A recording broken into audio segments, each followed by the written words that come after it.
Princesa! O que você tá fazendo, Ana Clara?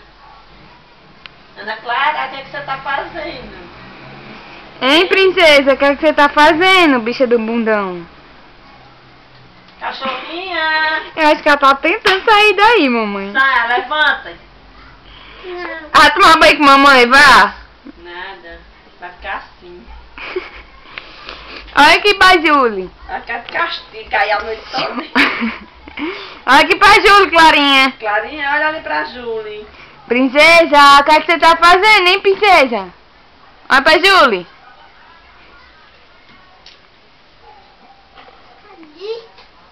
Que é isso que você derramou? Hein? Hein, Clara? O que é isso que você derramou? Cocô. Isso é cocô? É o creme de mamãe. Eu derramei o creme de mamãe, diga. Ana Clara, olha pra mamãe. Olhe. Clarinha, o que é que eu vou fazer com você, hein?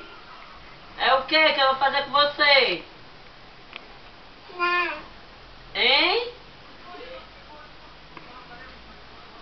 Conseguiu. Essa receita toda era pra ela se levantar. Conseguiu. Aí, pra Julie. Vai cair. O que é que você tá fazendo, hein?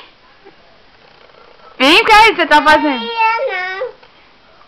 Não é nada, não? Olhou. Foi? Derramou? Quem foi que derramou?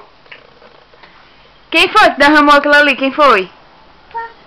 Papai. Foi papai que derramou o creme de mamãe Mas papai todinho. não tá aqui. Papai não tá nem aqui. Quem Papai foi? não tá em casa, então quem foi que derramou? Eita.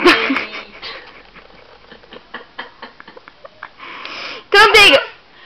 Quem foi que derramou isso? Quem foi? Mamãe. Mamãe. Mamãe derramou o creme dela todinho? Já foi Clarinha. Diga assim, fui eu, diga. Foi eu. Agora olha pra mim, olha pra Júlia e diga, fui eu. Seu.